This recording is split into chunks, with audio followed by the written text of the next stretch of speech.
Welcome. Hope you're having a good week so far. It's a beautiful sunny day here.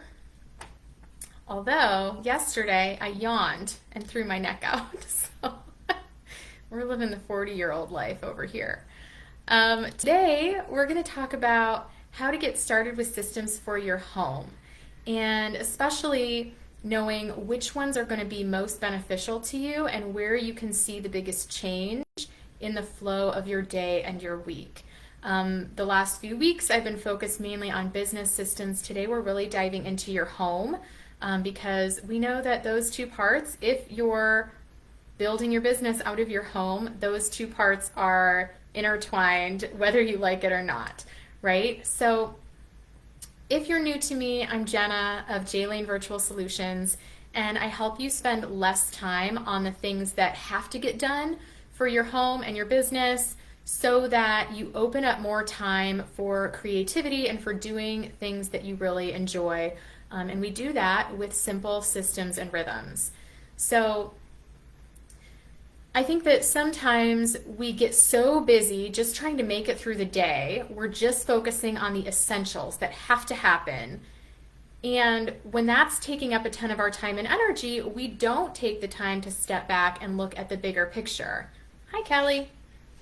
So I want you to think about, what if you didn't have to think so much about all of those everyday things? What if you spent less time doing those things? What if they were just kind of running in the background and you were able to lighten your mental load? What would that feel like? What would you do with some of that newfound time and energy, right? So that's really why we're talking about this today, because when we're trudging through our days, it doesn't feel good. When you can make things a little more efficient, a little more automatic, you can feel more flow, and you also just open up more blank space in your day, in your schedule. It lightens your mental load. You can think more clearly. It just frees everything up, right? You can even, in some of these cases, it frees up physical space, which I also think does a lot for our mental clarity and creativity. So that space, you can do whatever you want with it. You can take a break. It can be an opening for more joy to come in, for you to be more present with your kids or your partner or your friends, wherever you want your attention to be. Because a lot of times we're putting our attention on things that we think we have to do instead of things that we want to do. And the systems in your home can help create that blank space and open that up for you. Well, it looks like I'm having a connecting issue here. Okay. All right. So home systems are so important because we all have essential functions in our home that need to be running on a daily or a weekly basis, right? Like, we all want clean clothes to wear. We want to live in a home that's reasonably clean and tidy. It does not have to be magazine ready over here. Mine is definitely not. We want to have meals multiple times a day. You know, there are things like this. We want to have our bills paid on time, kids' school papers, all of this. We want these things to be going well. They're important to the function of our home. Systems help us because when every time one of these things comes up or something needs to be done, if we're having to make a decision about it, if we're having to remember it, if we're afraid of forgetting things all the time, all of that is pulling from our mental energy. And just like we have a limited amount of time in our day, we have a limited number of hours, we have a limit on the amount of energy and just mental space to hold on to this stuff, right? And so some days this might vary. You know, some days you sleep really well and the sun's shining and you got some exercise and you're feeling great and you can handle a little bit more. Some days maybe you didn't sleep well, or maybe you have a cold and you can't carry as much in your mind as you could when you're at your best. So we want to understand that our mental energy is a resource, and there's a limit to how much we can carry up in our minds. And so every time we're making a choice, we're remembering something, we're using a portion of our mental energy for that day, right? And if we're using most or all of it on the essential functions, then we don't have anything left over at the end. Like, I often think about moms kind of living off the leftovers, so to speak, in our homes and our businesses. Like, we eat the leftovers off of our kids' plates. We think we have to get all of the chores done before we can take a break and do something for ourselves. We think we have to do everything for our clients and other people who are asking of our business, and leaving the back end pieces and the growth of our own business as the leftovers. So this is really about us wanting to be more intentional with where we're putting our time and our energy. And systems and rhythms will help you to do both of those things. So when you have a flow or a system that becomes a part of your daily routine, it starts to feel like a habit. It almost becomes automatic in some cases, or at the very least, it requires a lot less thought and effort than you were putting into it before. And the example of this that I love is my laundry system.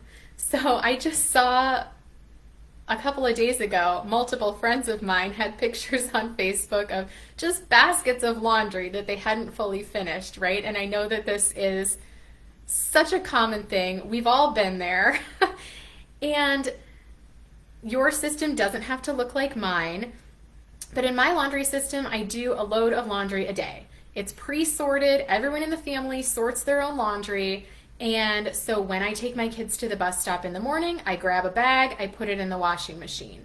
When I take my lunch break, I put that in the dryer. And then when I go down to get my kids off the bus, or sometimes a little before that, I go bring up the dried laundry and fold it.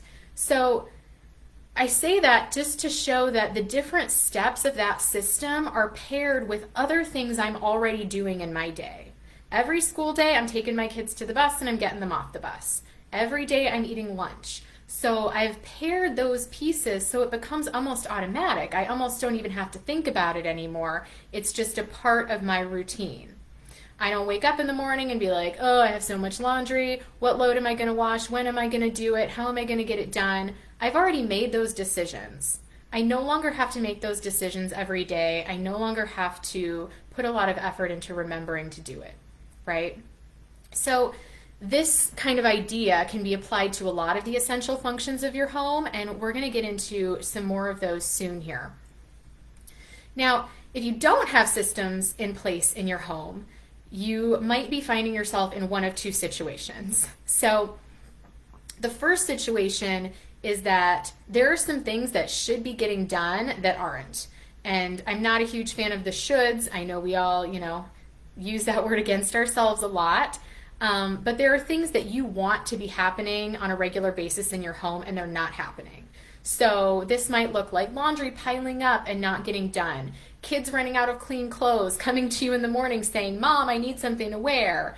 If we think about your meal planning and your grocery system, it might look like getting to dinner time and being like, oh, I have no idea what's for dinner, and scrambling, trying to pull things out of the cabinets and piecemeal something together, right? It can look like losing track of bills or papers that came home from school, not getting things turned in on time. It can look like having mix-ups in your schedule, having to miss activities, meetings, things like that. So these systems help us feel more ease for ourselves, but they also help us show up better for the other people in our family. And we can use these systems to involve our families in the things that we're doing to keep the household running as well. Now, maybe you're in the second scenario here, where things are running okay in your house. Most of the time, the things that need to get done are getting done.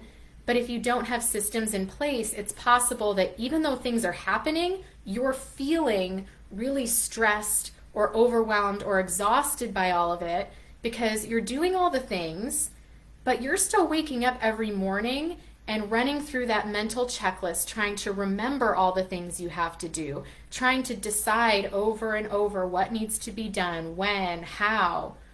So you might have the end result of having clean clothes in the closet, dinner on the table, bills are paid, but it might be feeling really hard to you to get it all done, to get to that final result. So if you're in one of these two places, either things aren't getting done the way you want them to, or they are, but you're burnt out by it, it might be overwhelming to think about changing something up, right? Sometimes we get to a point where we know we need something to change, but we don't feel like we have the bandwidth to do it, right? Where do you start? There are many things in your home that you can systematize. How do you decide what to do? So there are a couple of different places that you can start. If you're coming from a place of already feeling overwhelmed and stressed by all of this, my suggestion is to go for the low-hanging fruit. Find something that would be a really easy shift. Get yourself a quick win. So maybe it's not even a whole system. You know, I talked about my laundry system. Maybe for you, the thing that you want to accomplish this week is just buying a 3-basket sorter. This is what I call my secret weapon of my laundry system. I swear, it's such a simple thing, and mine is just like a junky one from Walmart, but it makes the whole process go so much smoother. So maybe you're not even ready to fully put your laundry system in a routine. Maybe you're just going to get this tool, right? So choose something this week that you want to try. And I'll help you a little more figure out what that's going to be in a minute. The best part about setting up systems, whether we're talking about your home or your business or whatever, is that the progress you make builds on itself over time. So let's say this week you get clear on your laundry system, you decide to make a couple of changes. Even making small shifts in that one system is going to open up a little bit of time and energy for you. And then you can take that little bit of extra time and energy and put it into, say, the way you deal with papers that are coming into your house. Mail, school stuff, you know, that's going to clear up a little bit more mental space and time, and honestly, physical space. Because I know we've all been there where there are stacks of paper like taking over some area or multiple areas of the house. And then you can take the energy and time you've gained from that to look at your meal planning or the way you get your groceries, right? So we take one step at a time, and each of those compound on each other. So it builds and builds and builds and builds so that you make these small shifts, and in the end, you've got these big chunks of time back in your day. You've got more space, more clarity in your brain, and you're just feeling a little bit more ease and flow and less of that stress and overwhelm. So there are a few questions that you can ask yourself when you're trying to decide where you want to start. So the first thing I want you to do is to set an intention. Figure out the why behind wanting to put some structure in place around your home. And we've already kind of talked about this, like mentally, maybe you're a little burnt out or exhausted or overwhelmed. Maybe you're spending too much time on things that you don't want to be spending that much time on. But I want you to go a little bit deeper than that and think about what it would feel like for you if your home was running more smoothly. What would it feel like if you didn't have to think about all of this all the time? What would you do with that mental energy? Would it allow you to be more present with your kids? Would it allow you to be more creative in your business? And at the same time, when you save yourself time, what do you wish you could be doing with that time instead? Do you want to be going out and doing fun things as a family on the weekend instead of doing a bunch of chores? Do you want to read more books? Is there a hobby you've been wanting to take up? What could you use that time for? So for me right now, I want to spend more time in my garden, and as the weather's changing, I want to spend more time outdoors rather than being inside of my home running things. So what is that driving force for you? Because that's what you'll come back to. Visualize it, imagine it, see yourself in that place, and think about what you would feel like if you just didn't have to spend all of that time and energy on the functions of your home anymore. So once you have that vision in mind, where you're trying to go, the first question to ask is, what feels like an easy change? What is one thing that you believe you could shift this week that would make a difference that also feels completely doable for you? And I've used the laundry example just because to me, that's one of the simplest things. Like overhauling the way you plan your meals is a little bit bigger project. Okay, so find something that feels like an easy win to focus on first. Okay? Some other areas you might want to prioritize are going to be what part of your home causes you the most stress or confusion or overwhelm. When you're stressed out, what is it about? What's bothering you? Or what part of your home are you thinking about way more than you want to be? What part of your home are you spending a lot more time on than you want to be? If there's an area where you're spending a ton of time and you know there's an easier way to do it, that's a great place to start too, because you can get a bigger win potentially there. You're going to see the time that you're saving and be able to shift that into something else, whether it's creating another system or whether it's doing one of those fun things that you want to do just for yourself. So kind of 3 different approaches. What feels like the easiest to tackle first? If you're in that place of overwhelm, this is definitely where I suggest you start. What part of your home is stressing you out the most or you're spending the most mental energy on? Or what part of your home are you spending the most time on? So I'd be really interested to hear what you are coming up with, if there's a certain area that you think would be really impactful for you. And my challenge for you this week is really to work through those questions. Pick one area or one function of your home. It can be as small or as big as you want it to be. And just decide one thing that you want to try to upgrade here. And tell me what it is in the comments. Send me a DM. Let me know. Especially if you're feeling kind of stuck on this, I'd be happy to share some tips or advice if you're having trouble just getting started. And this is really the perfect time of year to get some of these systems in place, because even though it's still April, summer is right around the corner. My kids have a month and a half left of school, like maybe even less than that, which is both exciting and terrifying, I think, for most of us. And so if you can get some of these things running more smoothly before summer vacation hits, our routines get thrown off, kids are home more, we're traveling. The systems that you put in place now are going to support you throughout all of that. Throughout all of the disruptions. Even if they're fun disruptions, that's still what they are. They throw us off of our normal. Hi, welcome. And I want to invite you to join me on the pre-vacation prep plan workshop. So this is all about getting you ready for summer and specifically for vacation, for taking time off.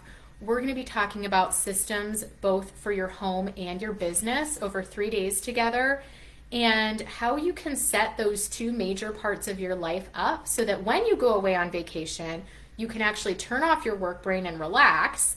And then when you come home, you're coming home to a place that feels welcoming instead of overwhelming. And we're going to talk about easing the transition from vacation mode back into real, regular, everyday life mode without you waking up in the morning after you get home and feeling like you've got to put everything back together at once and getting super overwhelmed by it. So we're going to work through all of these things together over the course of 3 days. We're going to make it feel easier. And really, my goal is just that moms and mom business owners in particular can go on vacation and actually enjoy it and actually let it feel like a vacation. Because the rest of your family gets to enjoy vacation. They're not stressing out about who's going to do the laundry when you get home and what's for dinner and all of that. So I want you to be able to enjoy it too. So come join me. It's May 9th, 10th, and 11th at 1:30 p.m. Eastern on each of those days. It's totally free. I will put the link in the comments, but you can find the registration at jlanevirtual.com/vacation. It's also linked in my bio. And I am so excited. I hope to see you there. I want it just jam-packed with moms who are ready to take a real break and not end up feeling bad about it. Letting you see that it's all going to work out. It's all going to be fine, even if you fully step into vacation mode. So This week, your challenge is to decide one system or part of a system you're going to tweak this week to make your home run a little bit more smoothly. I want to hear what it is, so let me know in the comments or send me a DM later this week. And I will see you back here next week. Have a great day.